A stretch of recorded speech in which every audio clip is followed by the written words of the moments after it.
Battle.net est une suite logicielle développée par Arcus.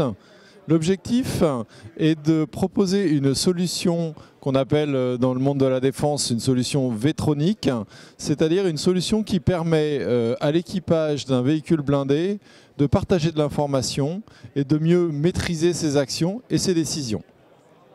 Pour cela, Battle.net est constitué d'un backbone avec un réseau Ethernet, réseau sur lequel vont s'interfacer les différents systèmes embarqués du véhicule, comme par exemple des caméras, des systèmes d'armes, des systèmes de localisation de menaces. Et toutes ces données vont être partagées sur ce réseau et ensuite vont être proposées via une interface ergonomique aux différents équipiers du véhicule blindé.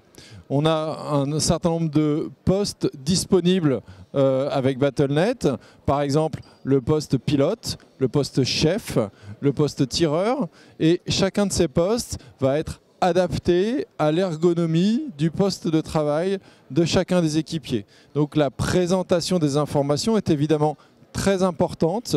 On ne va pas présenter le même typologie d'informations aux chefs et aux pilotes et on ne va pas également leur proposer la même ergonomie, le pilote étant bien sûr occupé à conduire le véhicule avec son volant. On va avoir un certain nombre de pages proposées sur Battle.net en fonction de différents types de capteurs qu'on va utiliser. Par exemple, une page où on va gérer l'ensemble des vidéos du véhicule, une page où on va gérer plutôt l'ensemble des informations de mission, le nombre de litres restant dans le réservoir, le taux de charge batterie, le nombre de munitions restant dans le système d'armes.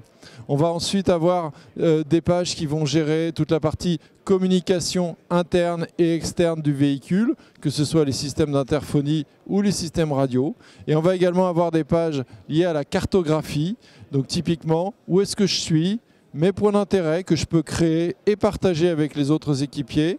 Et nous avons évidemment, dans le cadre de véhicules travaillant en groupe, la possibilité d'échanger ces points d'intérêt de véhicule à véhicule et d'avoir une fonction qu'on appelle BFT comme Blue Force Tracking.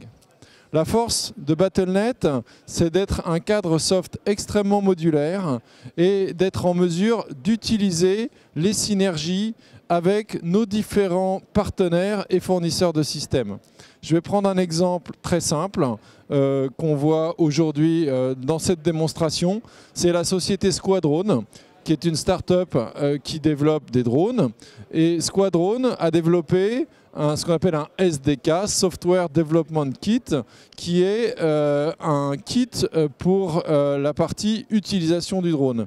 Eh bien, ce soft développé par la société Squadron, nous l'avons intégré dans l'ergonomie de Battle.net en moins de 10 jours. C'était totalement opérationnel et on peut donc maintenant piloter le drone de Squadron depuis l'interface Battle.net avec donc une dizaine de jours de développement. C'est donc très intéressant d'un point de vue coût de développement et c'est également très intéressant d'un point de vue ergonomie. Cela évite de multiplier les interfaces à l'intérieur du véhicule et de quitter, je dirais, la logique un système égale une interface de pilotage et de proposer par conséquent, une fois de plus, une interface homme-machine optimisée pour l'ensemble de l'équipage du véhicule blindé.